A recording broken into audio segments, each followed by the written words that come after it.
Yo, what is good, YouTube? What's up, PlayStation Nation? Jay Bari here, and I'm back with another video here to talk about the PlayStation 5 and the PlayStation 5's beta 3.0 update. So PlayStation sent out like an article or email, inviting people into their new big firmware update.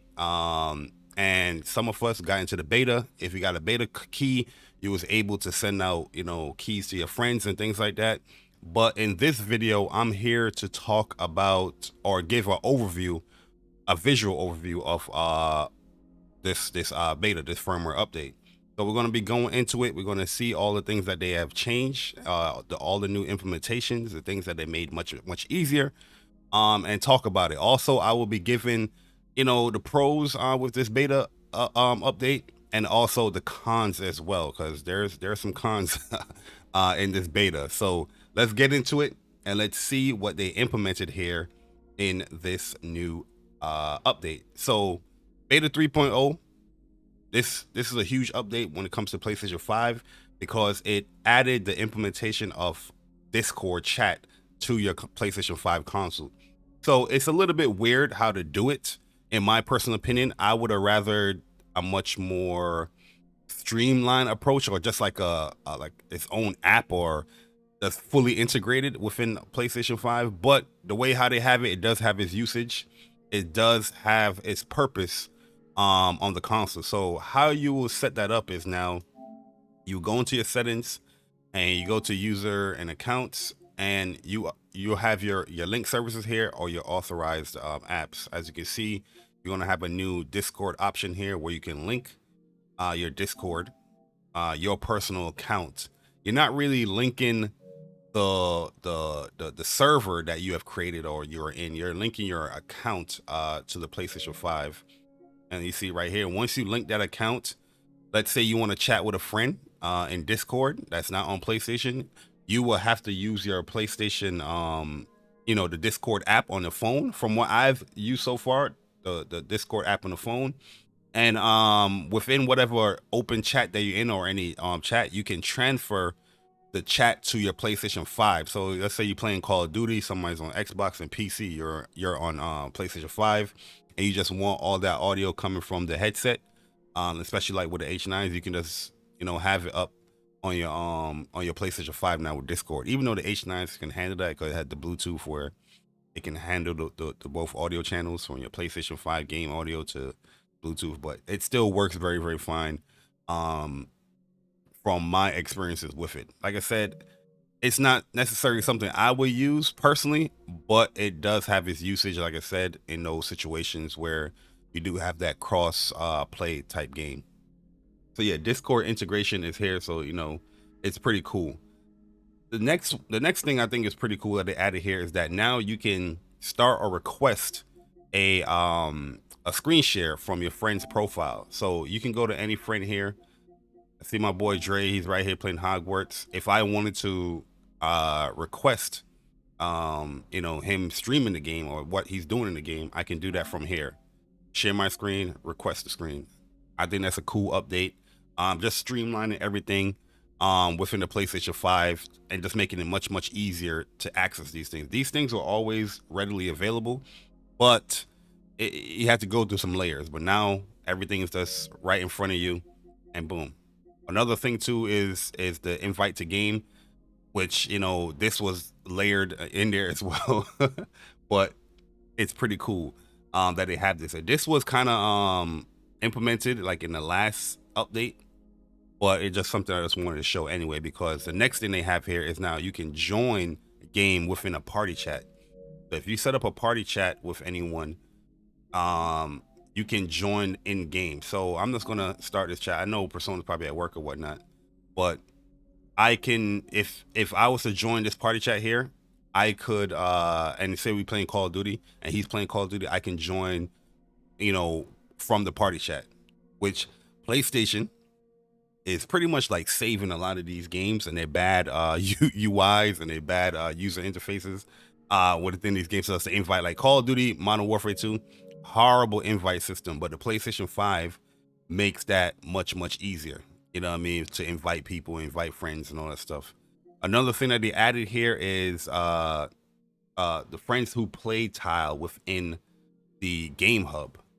So this is a huge update, in my opinion, because this is something that PlayStation always had, but they took it away with PlayStation 5. So now in the game hub, go to acquire the game.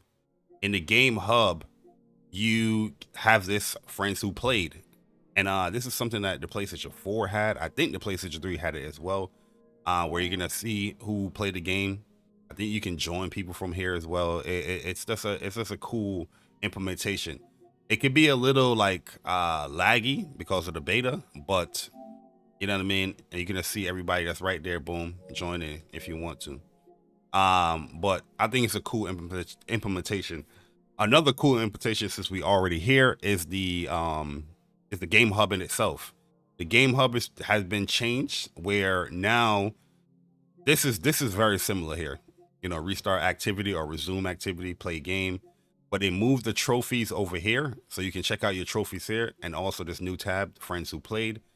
But also you can see your time played here, and they also have like your progression. So like with Hogwarts Legacy, you can see a game progression, time played. We're going to come back to this time played thing as far as like one of the cons, but you know, you get the gist of what I'm saying here with those. So yeah, they added all of this stuff here.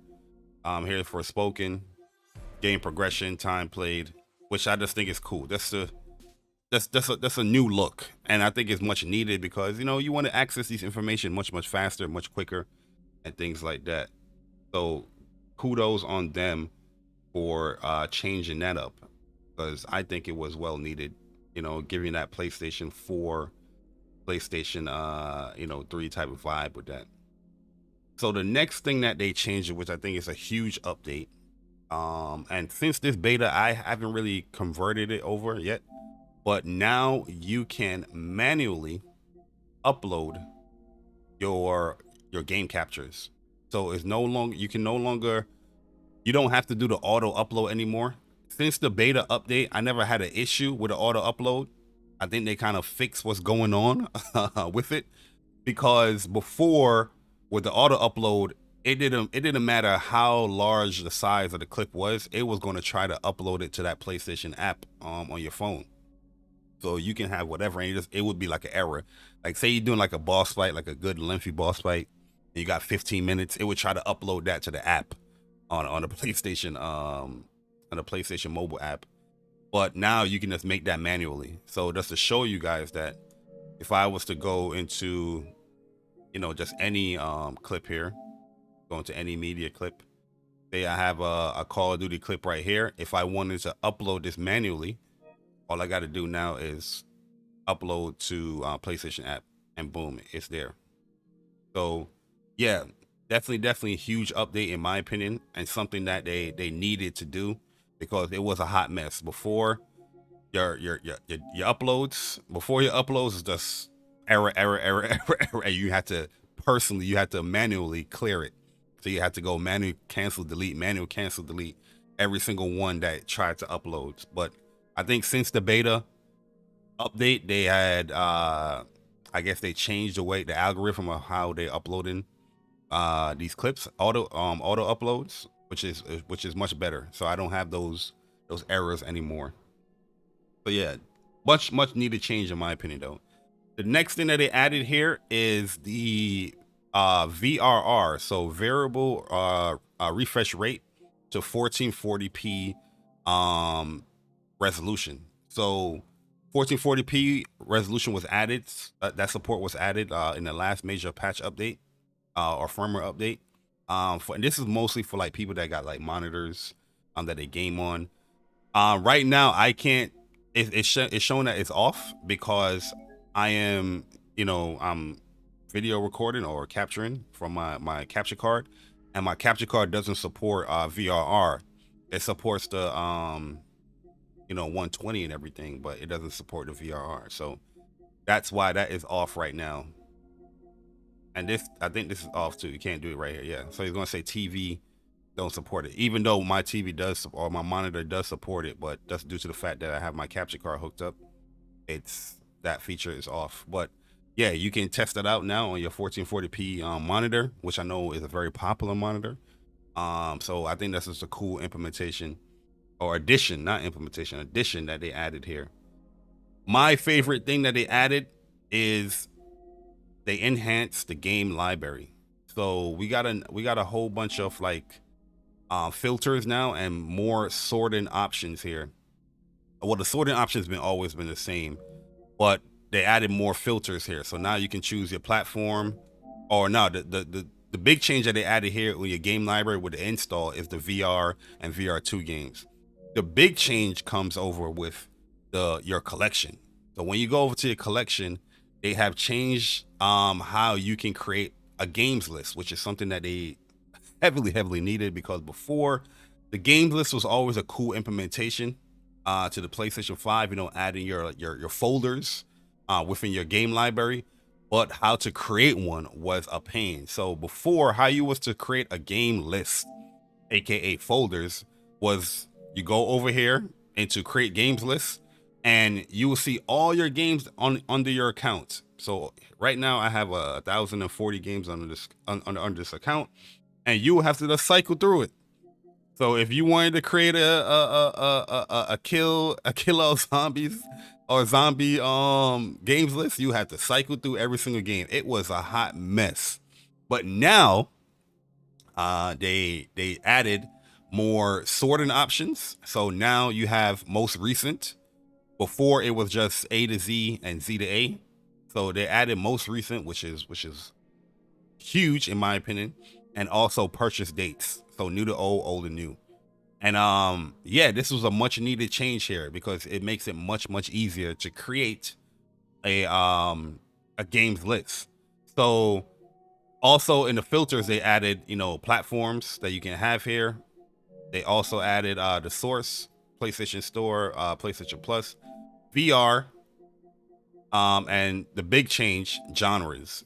So if you wanted to create a games list off of a specific genre, let's say horror. If I wanted to create a horror games list, now I'm going to put platforms on the PlayStation 5. I can put Dead Space, Callisto Protocol, and I'm going to make this games list horror games. And another addition, now you can change the sorting of the games list. So I'm going to do the most recent, which I think is probably going to be the most popular one. Then confirm, and boom, right there. Much easier process to creating a games list now. I think you're gonna see you're gonna see more people use these games lists now, because I wasn't using it. You know, it was a pain creating. Well, these were easy, you know what I mean, just to do. I only had like 3 games lists during this beta. I've created this one, PlayStation exclusives, VR2, PlayStation VR2, and just now you see me created the horror games one. And if you want to delete a games list, it's very easy. Just go in, press the option button, select delete, and yes, and it's gone. The only thing I think they should also try to implement in here is how to organize your games list. So currently right now, you can't change the order of these current 5 games lists. So if I wanted PlayStation exclusives over here and VR number 2, there's no way to change that. If you go to change sort order, that is the actual games list that you're changing, not the overview here, the list of the games list, which I think they should change. Another thing that I think the games library needs to be changed with is we have these sorting options here. So A to Z, Z to A, install, size. So I would love for them to have like a recent one on here, like how you have it in the collection. Like if I wanted to go to most recency, it's most recent. But in the install, what's annoying is that, let's say I do, you know, install date, right? If I do install date, everything is here as far as how I want it, or what has been recently updated, or what has recently been installed on a PlayStation 5. But if I was to leave this, and go back out to whatever and come back now into my my game library, it's going to resort itself back to A to Z. You know, that to me, that's annoying in my opinion. I would love for them to just to keep it. Like if I want it just on install date for my sorting, leave it there. And if I want to change it, I would change it. I will manually change it. Just like how they have it with the collection. The collection is no issues on the collection. If I was to change it to purchase date and I come back, I leave out here, come back, and I go back to this. Oh yeah, the same thing goes to most recent. You know what I mean? The thing is, I don't mind it on the collection because it has that most recent sorted by sort by.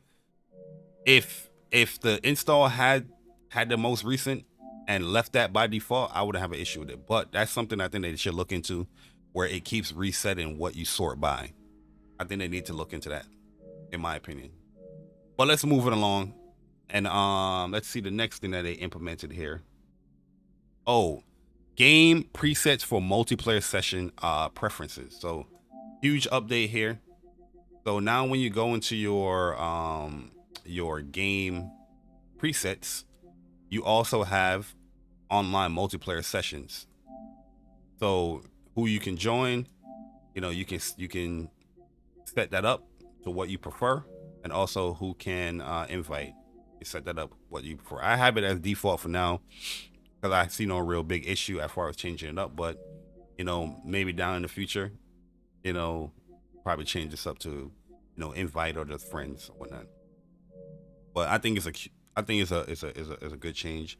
I like the game preset stuff. I like it a lot because here, this is something they added here, the difficulty. So you can have it to the easiest, the hardest, and all that stuff. So if you play your games on the hardest difficulty, you can just set it right there, boom. And all the games, when you load them up, it will have it set to the hardest difficulty. No different than like, performance or resolution mode. You know what I mean? You have it set to that preference, that preset. So great change when it comes to online functionality. Also, what they added here is PlayStation 4 to PlayStation 5 data migration. They made that much easier. Um, I've made many videos helping the PlayStation Nation out on how to transfer their saved data from PlayStation 4 to PlayStation 5. But PlayStation was like, "Hey man, you've been doing these videos way too long. We're not gonna do it. We don't need you to do it no more. We're gonna streamline this process for a lot of people." So they're making it much easier to do that. It would be if there was like a PlayStation new game, PlayStation 4 game that came out that I had, if I didn't have my PlayStation 4 data saves transferred over to the PlayStation 5 stuff, I would have showed it. But majority of my stuff already transferred over. So, but they did make that process much easier for y'all. And also they also added the PlayStation 5 to PlayStation 5 data transfer. So you can now easily transfer your data on your PlayStation 5 console, which includes your games, your game save, your user profile, your settings, your screenshots, videos to another PlayStation 5 console using Wi-Fi or LAN cable. So PlayStation 4 had this. PlayStation 5, they're just implementing this, which is great because now that the PlayStation 5 is becoming more widely available, I'm pretty sure you're gonna see more people getting like multiple PlayStation 5s. So now you can just transfer all your settings and your save data and all that stuff to another PlayStation 5, let's say in your living room or your bedroom or your game room. That makes it much easier now to do so. So big change right there in my personal opinion. They also improved some accessibility stuff like the screen reader improvements. I personally turned that off from the beginning of the PlayStation, 5. Those things were on, but I just turned that off. And for me personally, but for anybody that have any disabilities, they improve those things. Also, when it comes to the DualSense controller, you can update the controller wirelessly now. So you don't have to connect it to the USB anymore. That's to update the controller. You can update it wirelessly. Your DualSense controllers. And when it comes to the DualSense Edge, I would do like a separate video on that. That's giving my overview on that controller, which is great in my opinion. But yeah, you see the DualSense Edge is in the accessory options as well. They also added new voice commands. So voice commands is something that I never really used on the PlayStation 5, but you can enable voice commands here, which every PlayStation 5 has voice commands, but you have more options now. So you have like, hey, PlayStation, capture that. Or you can specify, hey, PlayStation, capture 15 seconds, the last 15 seconds, or hey, PlayStation, capture the last 5 minutes.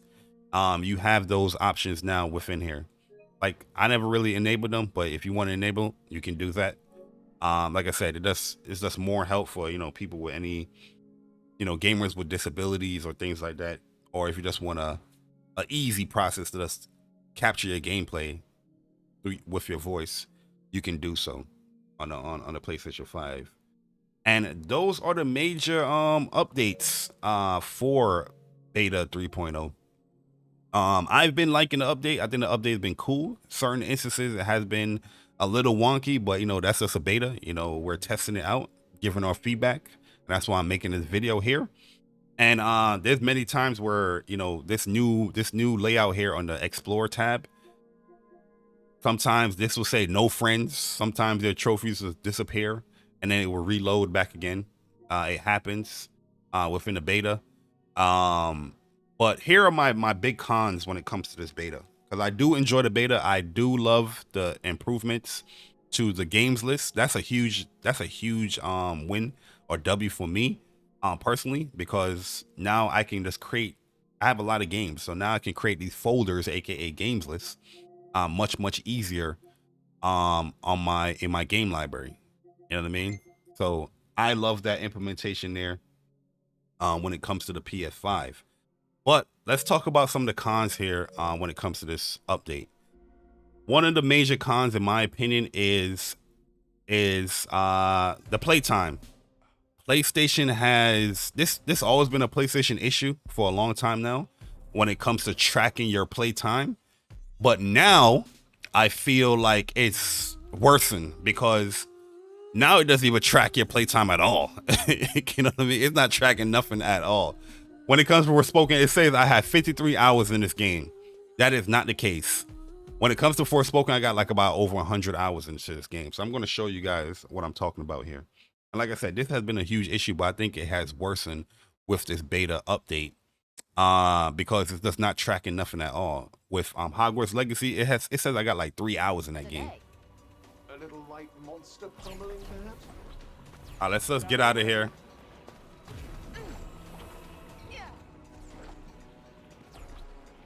Let's get out of here for a second. So this is Forspoken, and we're going to showcase some of my time played in the game. So save time, I have an hour, 100 hours and 37 seconds in here. I can also go to here,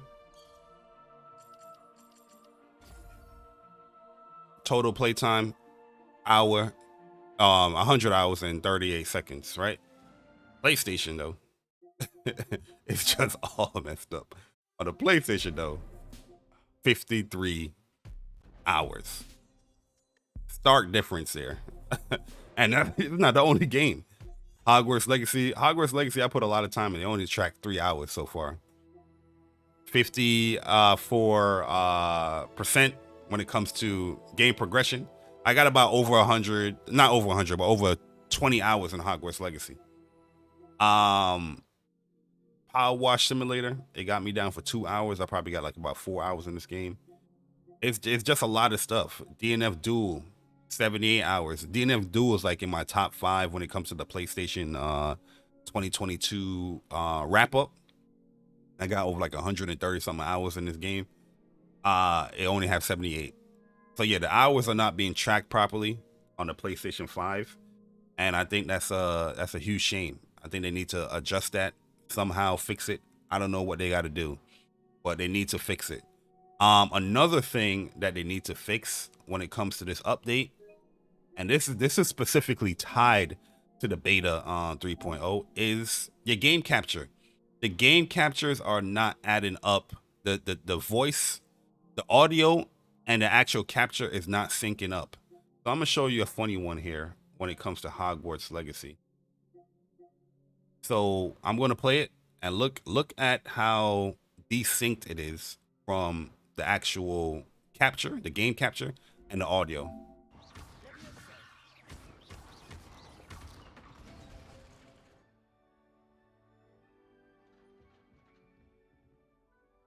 Professor, do you have a moment? I do. What is it? I wondered, did you attend Hogwarts? What is going on? I am a proud member of Ravenclaw House. This only happened ever since I downloaded the beta, and I think it's been happening to multiple people as well. We can show you some battle stuff here. Just doesn't add up.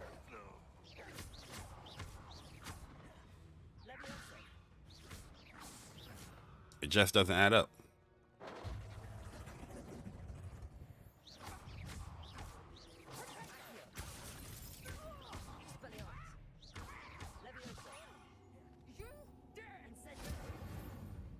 You see, it's like a couple of seconds off. It gets even worse when it have like a longer clip.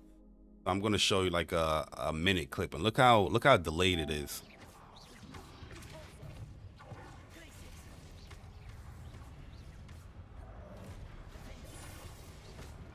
It's just hella delayed. Show you another one when it comes to like Forspoken. Like a lot of Forspoken boss fights I want to upload, but I can't because the audio isn't synced well with the game clip. The dragon's gonna scream, no audio. A couple of seconds later though.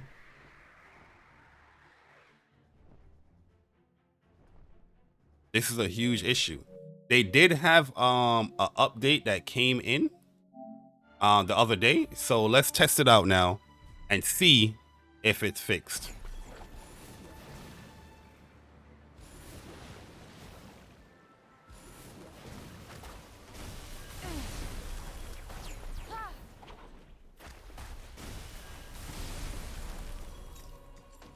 This'll do it.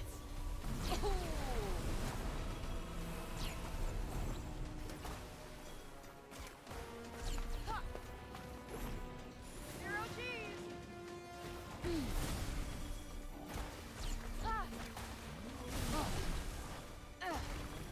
Didn't even give him time to blink.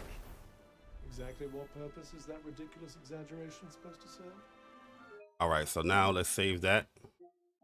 That's 30 seconds. Let's exit out here just to see and hear it. This'll do it.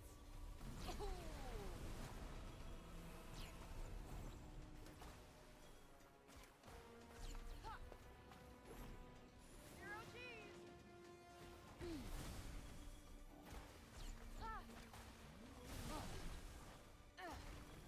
Didn't even give him time to blink. It seemed like it fixed a little bit there. Is that ridiculous exaggeration supposed to serve? Yeah, that definitely looked like it fixed there. You know what I mean? But hopefully with other games, it fixed as well. You know what I mean? I did like a Call of Duty one. Let's see if that fixed. This was from yesterday. Let's see if that fixed.